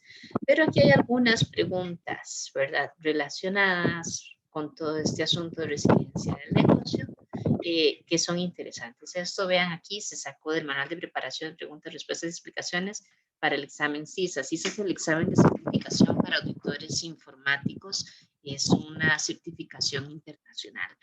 Entonces, del temita, ¿verdad? De resiliencia del negocio, que es uno de los muchos temas que hay incluidos en este examen, estas son 10 preguntas relacionadas. Entonces, si quieren hacerlo, como les digo, ya no es parte del examen, pero es interesante para ver si uno comprendió algunos de los conceptos y esa era la razón por la que estaba por acá. Vamos a ver ahora lo del caso, ¿verdad? Que fue lo que preguntó Melissa. Este caso, tal como en la vez anterior, las preguntas son idénticas a las que vienen en el examen de mañana. Obviamente lo que cambia es el caso. Acá las preguntas son esas. Hay un caso donde ustedes tienen que analizar los principales componentes del proceso que se describe. Ahí, si eventualmente encontraran varios procesos, bueno, ¿cuál es el proceso que está presentando problemas? El que es como el que llama más la atención. Y para el proceso, ustedes tienen que decir cuál es el nombre y el propósito del proceso. Aquí les digo nombre y propósito porque es que a veces ponen proceso ventas, pero no es efectuar la venta, sino que es hacer el análisis de las ventas. Entonces, si me ponen solo ventas, no queda claro que ustedes entiendan el propósito. Si eventualmente ustedes le ponen a un proceso ingreso de facturas, entonces ya ahí queda bastante claro el propósito. Tienen que decirme cuáles son las entradas de proceso, cuáles son las salidas y, con base en el caso, si es estratégico de valor de apoyo con la justificación correspondiente. Después, para el proceso que describen aquí en la parte A, tienen que hacer un diagrama causa y efecto, ¿verdad? Buscando las principales causas y explicando brevemente los resultados. Recuerden que aquí no es solo poner el diagramita, ¿verdad? De pescado, sino que ustedes me digan cómo hicieron el análisis para después llegar a esta parte que son las oportunidades de mejora. ¿Por qué son importantes y cuáles serían los resultados esperados? Tampoco tienen que empezar a escribir demasiado, ¿verdad? Recuerden que tienen que medirlo con el tiempo y demás, pero es que a partir de estas oportunidades de mejora vamos al ejercicio C. Usted me tiene que decir qué cambios mediados por tecnología ayudarían a solucionar la situación actual. Y eso es a partir de este análisis y de estas oportunidades de mejora. En esta parte ya me pueden decir, bueno, si es computación en la nube, si son sistemas de información, si es transaccional, si es de apoyo a las decisiones, cómo debería cambiarse la infraestructura, si van a permitir plataformas móviles, ¿verdad? No sé, tabletas, teléfonos o algo así. Ahí no es que es obligatorio que me mencionen todo, pero la idea es que me propongan soluciones a partir de todas esas cosas, que es lo que a ustedes se les ocurre, ¿verdad? Y que ya entonces me expliquen qué es lo que podrían hacer. Para esto, estos cambios mediados por tecnología tienen que identificarme dos riesgos. Ahora, les aclaro, dos riesgos de la propuesta que me están haciendo, no de cosas que ya suceden en el negocio. ¿Ok? Entonces, ahí me establecen dos riesgos y me hacen una valoración de los riesgos con base en criterios que yo les voy a dar. Los criterios son estos en este caso. Entonces, yo tengo que para este caso, tengo una tabla de probabilidades así. Tengo un impacto, para el efecto del impacto, tengo dos criterios. El financiero, que estas son las condiciones, y el estratégico, que tiene estas condiciones. ¿Okay? Además, digamos, en esta tabla se da cierta información, promedio, cantidad de veces que esto sucede al año, ¿verdad? Y de dónde provienen cada una de estas solicitudes. ¿Ok? Me hacen un mapa de calor que tiene que respetar las probabilidades y los impactos, los niveles, ¿verdad? Entonces hacen la matriz, ¿verdad? Con líneas y columnas. Me establecen cuál para cada uno de esos riesgos, ¿verdad? ¿Cuál es la valoración? Hacen aquello y lo ubican en ese mapa de calor y después me dicen, bueno, para el riesgo 1, ¿qué tipo de respuesta le vamos a dar? Ese riesgo lo vamos a mitigar y para mitigarlo vamos a hacer estas acciones. Entonces, todas las acciones tienen que corresponder a la que está. Y me dicen, no sé, para el riesgo 2 vamos a transferirlo. Entonces, vamos a hacer un contrato con un proveedor que tal cosa y tal otra. Entonces, eso es el examen. ¿Okay? Estas son las preguntas. ¿Preguntas de ustedes ahorita? No. Ok. Entonces, vamos a ver este caso, ¿verdad? Y vamos a ver la propuesta de solución para que vean cómo es. Industrial Hansgrohe, fundada en 1953 en Vancouver, Canadá, es una fábrica de productos para baños y cocinas de alto renombre y calidad. Cuenta con 2 instalaciones de fabricación en Canadá, una en Brasil y otra en China. Además, tiene una instalación de distribución en Canadá, una en Brasil y otra en China. En el 2012, la compañía adquirió un sistema de planificación de recursos empresariales que abarca casi todas las líneas de su negocio a nivel mundial, incluyendo la cadena de suministro, venta, servicio y manufactura. La estrategia organizacional actual se enfoca en la innovación continua de productos. Sin embargo, toda la tramitación necesaria para hacer las solicitudes de gastos de capital para el desarrollo de nuevos productos se ha mantenido en forma manual. Entonces, vean, la estrategia es la innovación. Y estas solicitudes son para desarrollar nuevos productos. Para iniciar una SGC, un usuario debe enviar un formulario en papel que se lleva manualmente de una oficina a otra con el fin de obtener toda la documentación de apoyo y las aprobaciones necesarias. La ruta exacta por la que se dirige dicho formulario varía de un caso a otro, ya que depende de factores tales como el tipo y la cantidad de fondos solicitados, el departamento de origen y el nivel de aprobación necesario. De los 173 empleados involucrados en las SGC, solo algunos de ellos entienden completamente a dónde y cómo deben ser enviados los formularios y la documentación. Además, como toda la documentación viaja en forma manual, se han ido registrando eventos que ralentizan la tramitación, tales como pérdida completa de documentos, 47% de las veces, con un costo asociado de $850 por vez, o los documentos traspapelados, el 63% de las veces, con un costo asociado de $475 por vez. Esto provoca que las demás personas a lo largo de la cadena de aprobación ignoren completamente la existencia de varias solicitudes. Para empeorar la situación, las SGC que se originan en las instalaciones de fabricación de Brasil o China son enviadas por correo convencional a la oficina corporativa en Vancouver, lo que incrementa la posibilidad de pérdida de la documentación. Además, cuando el destinatario de las solicitudes extranjeras requiere aclarar algún aspecto, situación que siempre se presenta, debe efectuarse una tramitación especial con los encargados de Brasil o China, incurriendo en un gasto promedio de $160 por solicitud.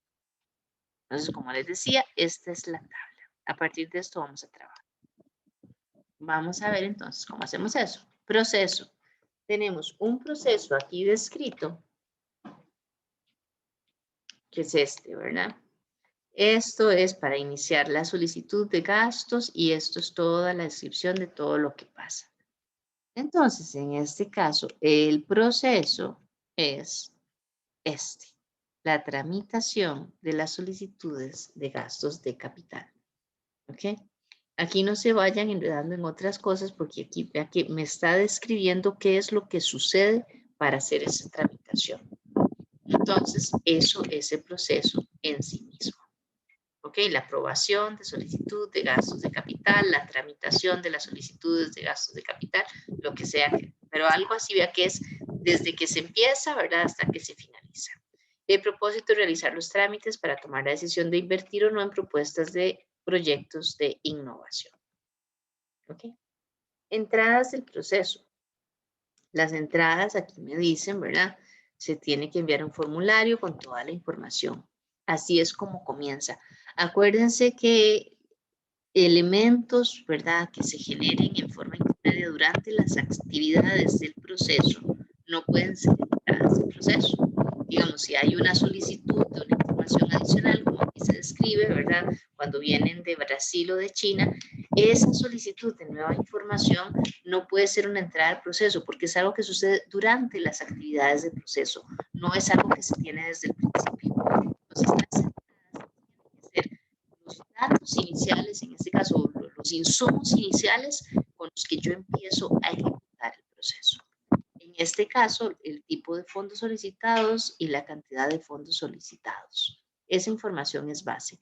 El formulario lo puedo ver como que llenar el formulario es la primera actividad del proceso. Ahora, si ustedes llegan y me dicen el formulario completo con toda la información y la documentación y todo eso es la entrada al proceso, también es válido.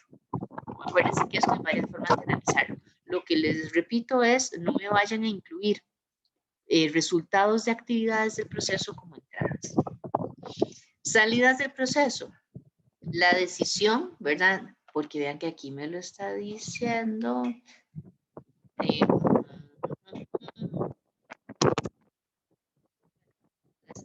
La idea es que se hace la solicitud, si de verdad se se hace o no se hace el proyecto de innovación y entonces a final de cuentas lo que voy a tener es, ¿me aprobaron o no me aprobaron esa solicitud?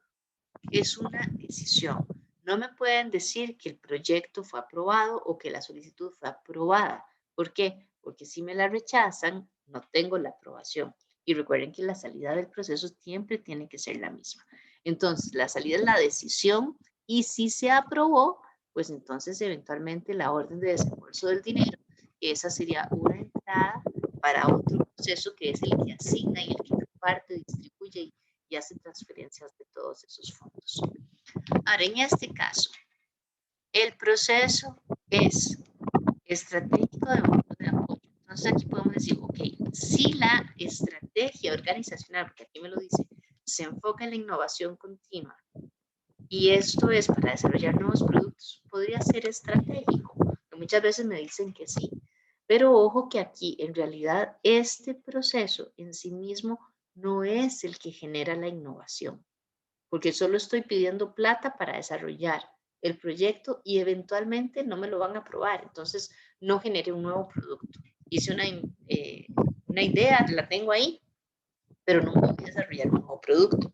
Eventualmente puede ser que me aprueben el proyecto para generar el producto y que así que tengo producto creado me dicen no, pero no vale la pena, no lo vamos a vender. Entonces tampoco estamos hablando como que es innovación porque habíamos dicho que cuando hablábamos de innovación, pues entonces tenemos un producto comercializado. Entonces, aunque este trámite de las solicitudes de gastos de capital apoya la innovación, no es la innovación en sí misma, no es lo que me está generando esos nuevos productos. De manera que esto se convierte en un proceso de apoyo a la estrategia, pero es de apoyo. Otros procesos son de apoyo a la parte operativa, ¿verdad? A los procesos de valor, pero siguen siendo de apoyo. Entonces, este lo mantenemos como que es un proceso de apoyo, ¿ok? Vamos a la segunda parte. Bueno, aquí en la propuesta de solución no pueden ver, ¿verdad? Yo les puse el diagrama de flujo por si querían verlo. Y vamos al diagrama causa y efecto. Entonces, en el diagrama causa y efecto, ¿verdad? Aquí lo que podemos ver es el problema principal que yo estoy identificando es que las órdenes son muy lentas, la ralentización de todas las solicitudes. Y yo establezco aquí 3 áreas que son las que necesito trabajar. Las que están relacionadas, ¿verdad?, con causas que generan esa ralentización. En cuanto a empleados, ¿verdad?, los responsables no tienen claro todo el proceso y los responsables de las solicitudes y su aprobación no conocen las solicitudes existentes, no todas. Ahí mismo se dice que no, que las desconocen, no saben exactamente cuántas hay. En cuanto a proveedores, bueno, los envíos físicos de la documentación, ¿verdad? El proveedor, el servicio de correos, sea privado, sea de gobierno, lo que sea, dura mucho, ¿verdad? Y tiene un costo bastante alto. Pero esa duración es la que hace que sea muy lento el trámite también. Hay atrasos en la entrega que también hacen que sea lento, ¿verdad? No solo duran mucho, sino que además hay atrasos. Y la pérdida de documentación hace que haya todavía más ralentización. Porque si se pierde documentación, pues entonces por allá de repente dirán que yo la mandé, que no, que llegó, entonces tienen que volverla a mandar. En cuanto al proceso en sí mismo, ¿verdad? Que los trámites sean manuales lo hace más lento definitivamente. Que se pierdan también documentos hace que sea más lento. Que se traspapelen documentos hace que sea más lento. Que el estado de aprobación de los documentos sea incierto, eso lo hace más lento, porque entonces yo no sé si yo estoy haciendo la solicitud, si tengo que mandar más información o si me tengo que esperar. En los casos especiales, según características de la solicitud, como no están claramente establecidos, algunos, como dice ahí, ¿verdad? No saben exactamente hacia dónde tiene que ir el papeleo, entonces puede ser que yo lo mande a donde no debería ser, entonces me lo devuelvo y toco, entonces eso hace que sea más lento. Y no están definidos los procesos de aprobación. No se conocen con claridad, entonces habrá que ir a ver en cada uno de los casos, hacer un análisis. Al no tener esos criterios claramente establecidos, que esto también lo habíamos visto en otro caso, en la Asociación de Médicos, pues entonces se vuelve a hacer más lento todo eso. Entonces, pues por aquí vean que se hace un análisis, ¿verdad? Donde se dice, ¿verdad?, que esos productos, esas solicitudes, se les alarga mucho el tiempo de respuesta, ¿verdad? Y eso pues se favorece la pérdida de documentos, no se encuentra el proceso estandarizado. Entonces tengo que empezar por hacer una estandarización. Ya aquí tengo áreas de mejora, ¿verdad? Y esas áreas de mejora son las que me van a llevar a identificar las oportunidades. Y todo, bueno, que no se conozca el proceso y demás, hace que no se puedan finiquitar todos los trámites correctamente, no se atienden con premura, puede derivarse en decisiones de no aprobación de fondos por falta de documentación, no porque la idea sea mala, sino porque hay falta de documentación. Entonces, por ahí ya yo hago el diagrama y hago una breve explicación de lo que gracias al diagrama yo encontré. Recuerden entonces, esto, ¿qué es lo que tenemos? Áreas con causas que generan este problema. Siempre estas son las causas que me generan este problema. Después entonces me dice, oportunidades de mejora. De todo esto, ¿qué podría yo arreglar? Por ejemplo, aquí yo ya puedo decir, bueno, si en vez de hacer trámites manuales, nosotros desarrollamos un sistema que se acceda vía web, entonces ya ahí pierdo la limitación, ¿verdad? Del tiempo de mandar todos los papeles por correo, pierdo esos atrasos. En un sistema es difícil que haya una pérdida de la documentación, entonces quito eso y esto, quito esta causa también de que sean manuales, quito la parte donde se traspapelan los documentos. Si ya está programado, para tenerlo programado, ya yo tendría que tenerlo bien definido. Entonces, por ahí, otra oportunidad de mejora va a ser trabajar el proceso, establecer muy bien los criterios para aprobación, los criterios a partir de los cuales se manda a una oficina u otra, qué requisitos se piden para cada uno de los casos. Entonces, con un sistema yo tendría que oficializar, estandarizar eso. Y ya con ese sistema, donde ya están esos criterios estandarizados, ya el estado de aprobación ya se puede rastrear desde la aplicación. Los casos especiales ya están predeterminados, ¿verdad? De hacia quién tendría que trabajarlos. Ya se tendrían los procesos de aprobación. Entonces vean que voy quitando estas causas y estas causas. Si ya tengo el proceso bien analizado, mejorado, ¿verdad? Con todo el orden y toda la documentación, además los responsables van a tener claridad y eventualmente quienes hacen las solicitudes van a poder visualizar mejor todo lo que existe, todo lo que tienen que tramitar, todo el mundo le va a poder dar seguimiento y demás. Entonces, vean que algo así, ya yo estoy hablando de digitalizar todo esto, definir bien el proceso y podría quitar eventualmente todas las causas que me generan este problema. Con lo cual, estaría eliminando el problema de mi trabajo. Entonces, esa es la idea de que aquí pongamos esas causas y de que se lea de esta forma, porque yo aquí ya veo qué puedo hacer para eliminarlas. Eso es lo que tendríamos que hacer ahí. A partir entonces de eso, yo digo, bueno, ¿qué cambios por TI podría hacer? Tengo un sistema de información exclusivo para la tramitación de las solicitudes que permita llenar y enviar formularios en forma digital, así como enviar alertas a las personas. Aquí vean que estoy poniendo el propósito de esa solución. Esto, ustedes tienen que ponerme el propósito. Recuerden, si ustedes me dicen implementar un sistema de información, yo digo un sistema de información, ¿para qué? ¿Verdad? Porque puede ser algo tan específico como para solo hacer una consulta y ver en cuál estado está. Pero yo aquí digo, no, es para mandar la solicitud, para mandar la documentación, para hacer seguimiento, para ver reportes, para valorar documentos, para todo. Entonces, ese propósito es indispensable, ¿ok? Que ustedes lo tengan muy claro y que me lo que me lo hagan conocer a mí. Como les digo, si me ponen, hay gente que a veces me pone para optimizar los datos o para registrar datos. Bueno, ¿cuáles datos? Yo necesito saber eso, si son datos de clientes, si son datos de las solicitudes, si son datos de proveedores, si son datos de ventas, porque datos es todo. Y otro cambio que puedo hacer por TI es adquirir herramientas colaborativas, ¿verdad? Para compartir la documentación. Entonces, no necesariamente es un solo sistema donde se hace el registro de toda la documentación. Puede hacerse, existen. De hecho, hay sistemas donde no solo se le da seguimiento, sino que quedan registrados todos los mensajes que han ido de un lado a otro, ¿verdad? Relacionados con un solo trámite. Entonces puede ser algo así o puede tenerse una herramienta colaborativa alterna donde ahí se registren toda esa documentación. Entonces una cosa es hacer el seguimiento de la solicitud y otra cosa es ver los documentos. productos. Cualquiera de las dos opciones. Como les digo, la idea es que ustedes piensen de todo lo que hemos hablado, cómo podrían solventar la situación. Así que tienen estos cambios. Bueno, si implementáramos esto, identifiquen 2 riesgos. Entonces aquí, cuidado con los riesgos que me van a poner. Recuerden que el riesgo, yo puedo codificarlo y puedo decir, bueno, un riesgo es que no funcione bien el sistema. Un riesgo es que me roben la información. Un riesgo es que haya accesos no autorizados a la información. Un riesgo puede ser, no sé, y ahí me van poniendo, porque son cosas que están asociadas a esta solución. No me pongan aquí, por ejemplo, bueno, es que no sé. Aquí está más bien, digamos, un riesgo de la compañía. Es que aquí no se visualiza nada más.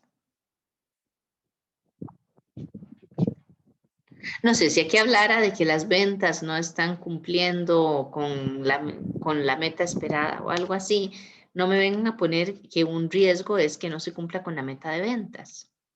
Porque ese es un riesgo que tendríamos, se haga, se implemente esta solución o no. Ya es un riesgo que existe. Yo lo que quiero es que ustedes me establezcan riesgos de lo que ustedes están proponiendo acá. Establecemos causas. ¿Qué es lo que me causa ese mal funcionamiento? Que no están bien definidos los requerimientos del sistema. Eso puede hacer que funcione mal. Que no hubo, que falta capacitación de uso en el sistema para los usuarios. Entonces, como no tuvieron capacitación o la capacitación fue mínima, pues entonces no saben utilizarlo con todas las funcionalidades que tiene. O que haya deficiencia en la asignación de permisos de acceso a los usuarios. Entonces se meten en lugares donde no deberían, hacen cambios y todo, y se altera la información y entonces el resultado es que funciona mal. ¿Cuál es la consecuencia de que esté funcionando mal el sistema? De que volvemos a una mala tramitación, ¿verdad? Entonces, si tenemos una mala tramitación, volvemos al problema inicial de que no se pueden hacer las aprobaciones adecuadas, no necesariamente porque la idea sea mala, sino porque el trámite fue incorrecto. Y entonces, si tenemos problemas para asignar fondos para esas investigaciones, pues a final de cuentas vamos a tener problemas porque no se van a desarrollar nuevos productos. El robo de información. Bueno, ¿cuáles son las causas? Que no tenemos mecanismos seguros, ¿verdad? Para proteger la información, para verificar quiénes están accediendo a esa información, en qué momento, si tienen los privilegios adecuados, si respetan el perfil de usuario que deberían tener con base en su posición en la empresa y demás. Es una forma por la que pueden robarse la información. Ahora, igual puede ser que yo tenga todos los permisos organizacionales y que yo me los esté robando. Bueno, sí, pero eso ya es otro elemento. Y ahí estamos hablando un poco de ética, que es más difícil, ¿verdad? Todavía llegarle a eso. Que se puede dar, pero es más difícil de controlar. Y otra, falta de seguridad durante la transmisión de la información de una instalación a otra. Entonces yo tengo que proteger, habíamos visto, digamos, que mediante el uso de firewalls, yo puedo configurar, ¿verdad? La información que viene externa de la empresa, qué me están pidiendo, y puedo entonces detectar si dejo pasar ese mensaje o no, e igual puedo configurar qué información permito yo que salga de la red mía, de la red corporativa. Entonces vean que por ahí, si no tengo bien establecidos esos criterios, o no tengo firewalls, sino que están a la libre, toda la información puede ir y venir de internet sin nada, pues entonces por ahí podría robar mi información. Consecuencias de que me roben la información. Pues esto está ligado a desarrollo de nuevos productos, ¿verdad? Yo mando la solicitud, yo tengo que hacer una breve descripción de qué es lo que quiero hacer. Esas son ideas que, como les decía antes, eventualmente van a llevar a productos innovadores. Si alguien, mi competencia, se roba esa información, puede ser que desarrolle el producto antes que yo. Y entonces ya yo voy a perder ay, se me fue la palabra, la iniciativa, no, ser el primero en desarrollar ese producto. Eventualmente hasta podría patentarlo a alguien que no fue el creador de la idea. Y entonces yo perdería toda la ganancia, toda la ventaja competitiva que podría tener gracias a ese producto. Entonces por ahí está enfocado, porque la información que se están robando son esos proyectos que todavía no se han desarrollado, pero que alguien podría desarrollarlos antes que yo. Porque muchas veces lo que falta es la idea base, ¿verdad? Y hay otras personas que son capaces de desarrollar. Entonces por ahí, esto es lo que tendrían que hacer. Una valoración de los riesgos con base en la tabla. Entonces dijimos que esta es la tablita, ¿verdad? Entonces yo digo, yo tengo que valorar la ocurrencia o probabilidad y tengo que valorar el impacto, ¿cierto? Son las dos cosas que yo necesito para poder ubicar, hacer la valoración de riesgos y ubicarlos en el mapa de calor. Entonces, cuando voy a valorar la probabilidad, estos son los que tengo, ¿verdad? Y entonces yo aquí vengo y digo, bueno, el riesgo 1, que es el mal funcionamiento del sistema. Si el riesgo 1, ¿verdad? El peor escenario posible, es que el sistema del todo no funcione, que me dé datos erróneos y todo, entonces que la gente no quiera utilizarlo porque no confía en la información que tenemos ahí. Eso significa que estaríamos trabajando tal y como estamos trabajando ahora. Si está el sistema y la gente no lo usa, vamos a mantener el método antiguo. Y aunque funcionaba mal, funcionaba. Entonces ahí el mismo caso me dice, bueno, que la pérdida de documentos es el 47% de las veces. Un 47% de las veces, yo lo ubico aquí, 47 viene en probable. Entonces, es probable. La existencia de documentos traspapelados sería el 63%. 63% vengo, lo ubico aquí, me da bastante probable. La solicitud de aclaraciones se realiza para todas las solicitudes de Brasil y China, las cuales representan el 57,14% de las veces. ¿De dónde saco yo eso? Porque aquí me dice, el promedio anual son 21 solicitudes. Y para las de Brasil y China es que se da esa solicitud. Brasil tiene 5 en promedio, China tiene 7. Esos son 12. Entonces yo digo, si yo divido 12 por 21, eso me da un 57,14% de las veces. De ahí obtengo esos datos. Entonces ahí puedo yo establecer, ¿verdad? Esos porcentajes, esas probabilidades de ocurrencia a partir de la información que me están dando. 57,14% de las veces, yo me vengo aquí, lo ubico, es bastante probable. Entonces, es bastante probable. ¿Ok? A partir de estos datos tengo un probable y dos bastantes probables. Si nosotros somos conservadores, habíamos dicho que preferiblemente trabajamos ahí. Si no van a tomar la decisión desde el punto de vista conservador, sino que son más agresivos, ustedes me lo tienen que especificar. Pero si somos conservadores, dijimos que de todos los criterios que evaluemos, vamos a tomar el más alto. El más alto es bastante probable. Entonces, el riesgo 1 tiene una ocurrencia bastante probable. ¿Ok? Ahora vamos con la probabilidad del riesgo 2. El riesgo 2, bueno, no tenemos datos históricos de robo de información acá, de la empresa. Entonces ahí podemos hacer una investigación, ¿verdad? Para efecto del examen, ustedes no tienen que hacer esta investigación, sino que ustedes me pueden decir, bueno, nos parece que por la situación que se expresa en la empresa, es factible que haya robo de información porque es información crítica para el negocio, porque es información estratégica, o eventualmente no, es información que es pública la que está manejando ese proceso, entonces la probabilidad de ocurrencia es mínima y entonces ustedes me lo justifican de esa forma.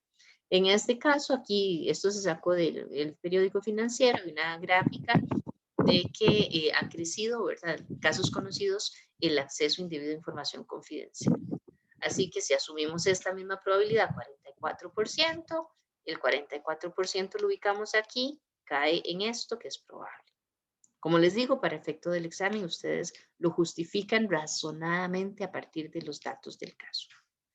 Entonces, el riesgo 2 tiene una probabilidad o una ocurrencia, digamos, para no ser tan repetitivos, de probable.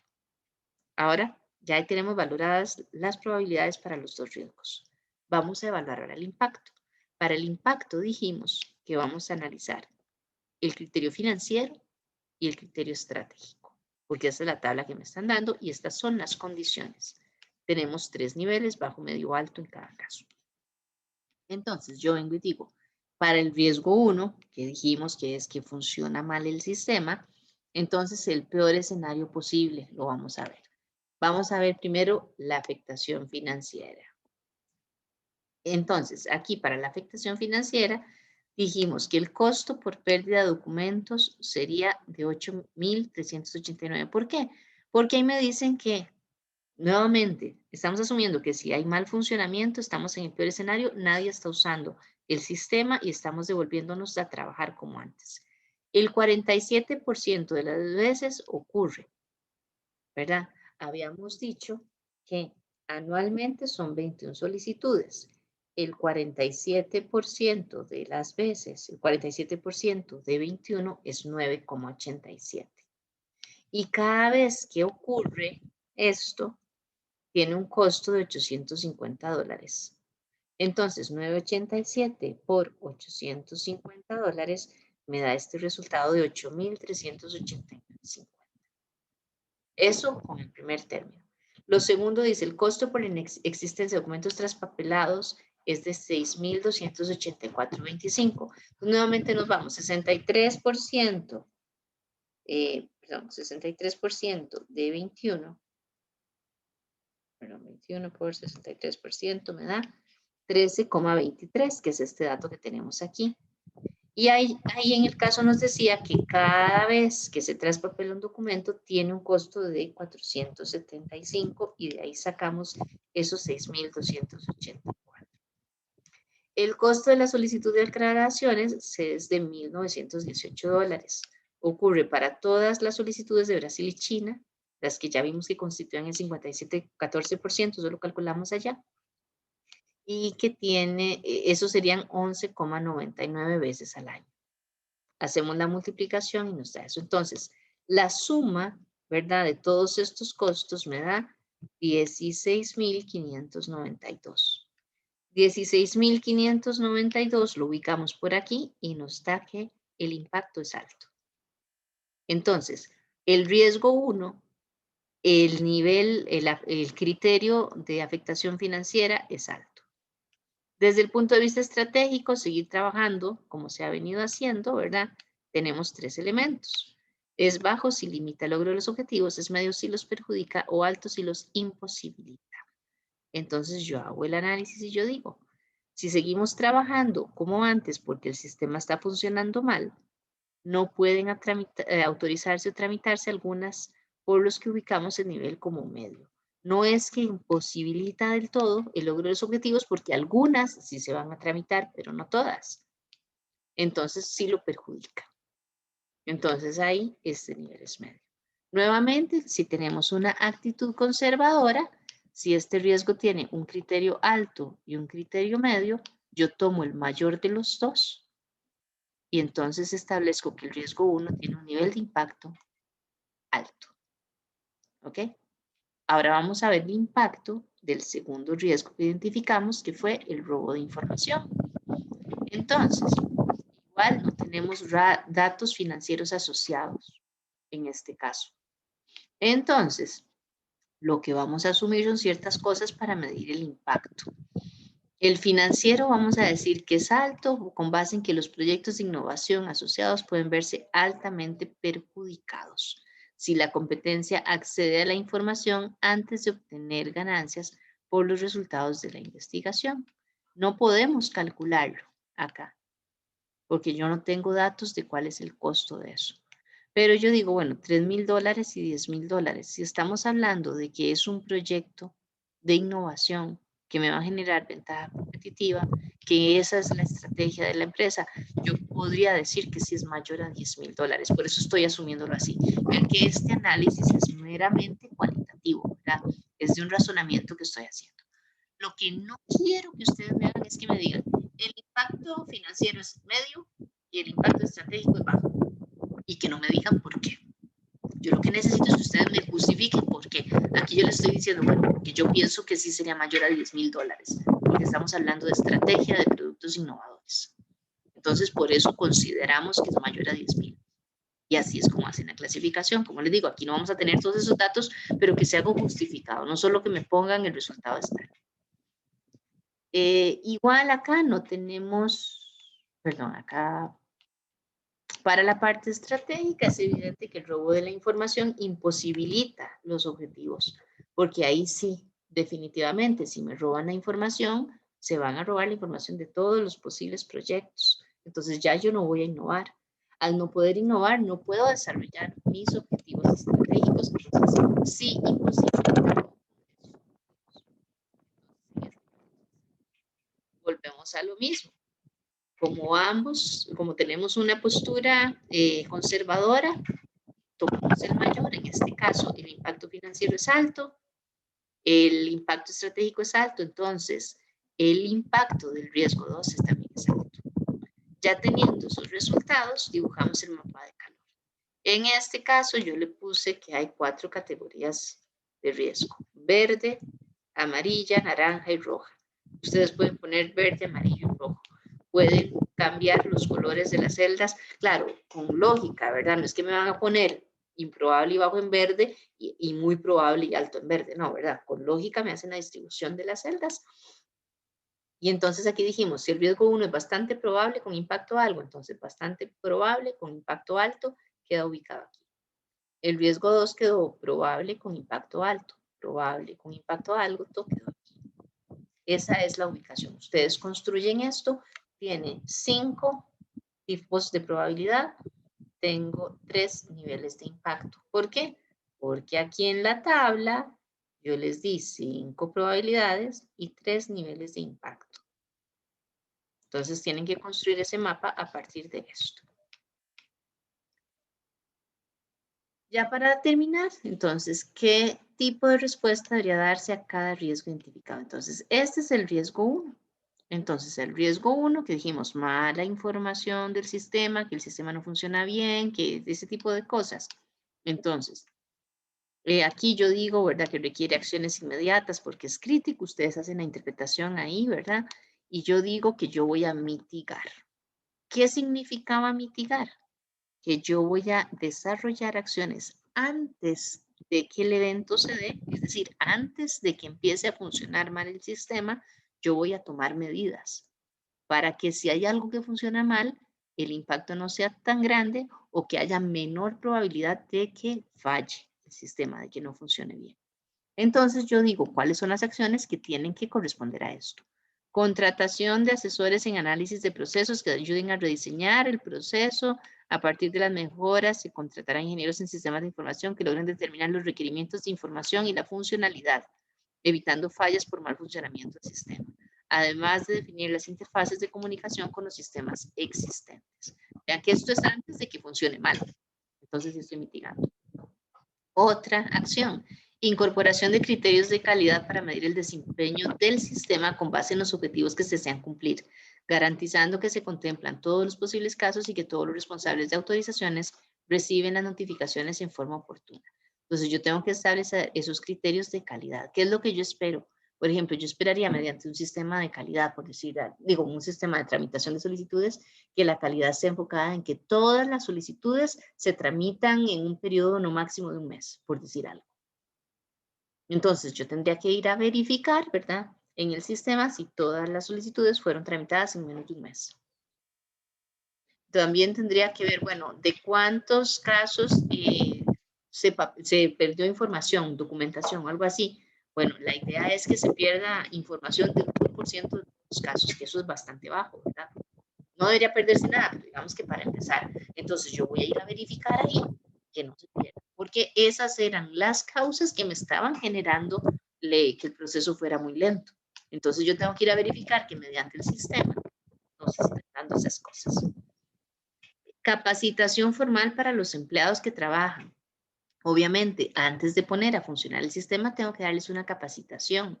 Tengo que entrenarlos, tengo que ponerles diferentes casos y que las introduzcan en un ambiente de pruebas para ver todas las posibles fallas, ¿verdad? Y entonces tratar de solventarlas, sea por falta de capacitación de los usuarios, ¿verdad? Porque hay que volverlos a entrenar, o sea porque hay una falla en el sistema, pero antes de que esté en producción, antes de que suceda el evento. Nuevamente, estamos mitigando, eso tiene que hacerse antes de que suceda. Y capacitación formal para los empleados que van a trabajar con el sistema para el manejo de las solicitudes. Para el riesgo 2, el robo de información. Entonces, es anaranjado, digamos que a mediano plazo tengo que desarrollar algunas acciones. No es tan urgente como el crítico que estaba en una casilla roja. La respuesta seleccionada que yo les estoy diciendo, mitigar y transferir. Acuérdense que yo les había dicho, yo puedo mezclarlas, ¿verdad? Entonces, en este caso, voy a mitigar el riesgo porque voy a tercerizar la custodia de la información. Entonces, yo no quiero ponerme a trabajar yo con firewalls, con ese tipo de cosas, haciendo respaldos, protegiendo toda esa información, que es información muy sensible porque está relacionada con la estrategia, sino que voy a hacer esa tercerización. tanto en el almacenamiento como en la transmisión de datos y la definición de políticas de seguridad de la información y capacitación a los colaboradores. Acciones específicas, buscar proveedores con experiencia en seguridad de información en ambas modalidades, almacenamiento y transmisión, y pedir referencias de sus servicios. Levantar los requerimientos de seguridad de la información que debe cumplir el proveedor seleccionado. Es hacer el listado de qué es todo lo que le vamos a pedir.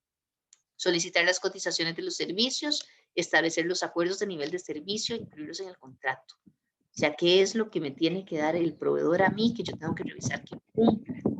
Y establecer políticas de seguridad de la información y realizar capacitaciones con los colaboradores. Porque aquí, aunque yo puedo decirle al proveedor qué es lo que necesito, igual yo tengo que capacitar a mi gente para que mi gente también sepa. Entonces, esta es la forma en la que trabajaríamos el examen. ¿Alguna pregunta?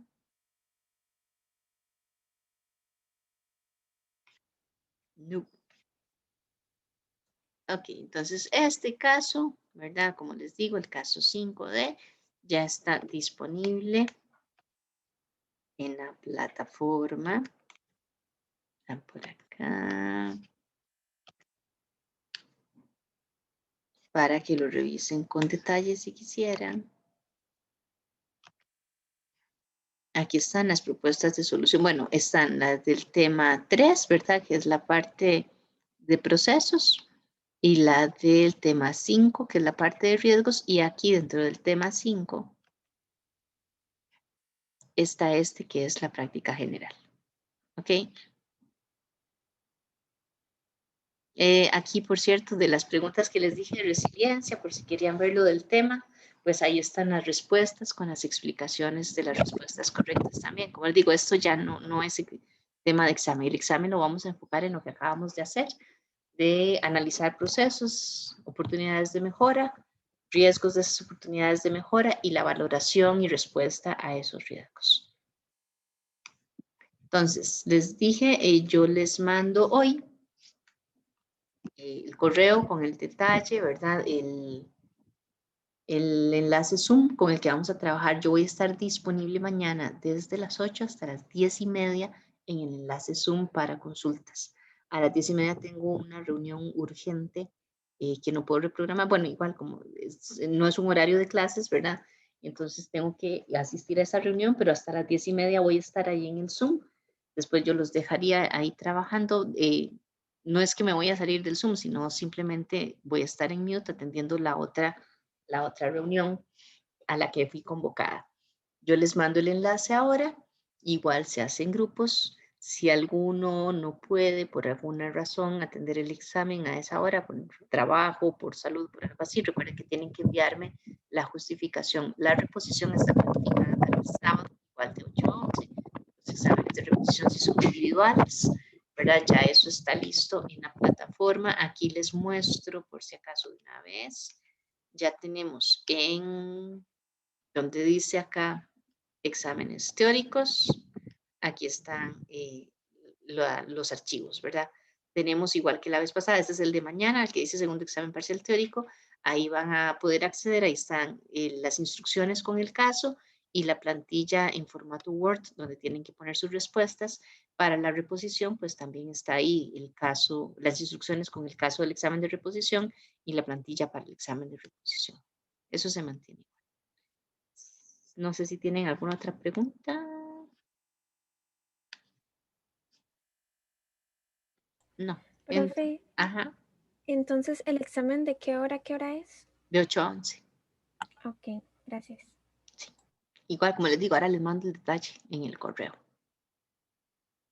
¿Algo más? Sí. Vamos a ver. Tiffany, sí, no hay problema. Ok, entonces los que si ya no tienen más, pueden retirar. Vamos a ver Tiffany que quiere consultarme algo con mucho gusto. Voy a dejar de grabar nada más.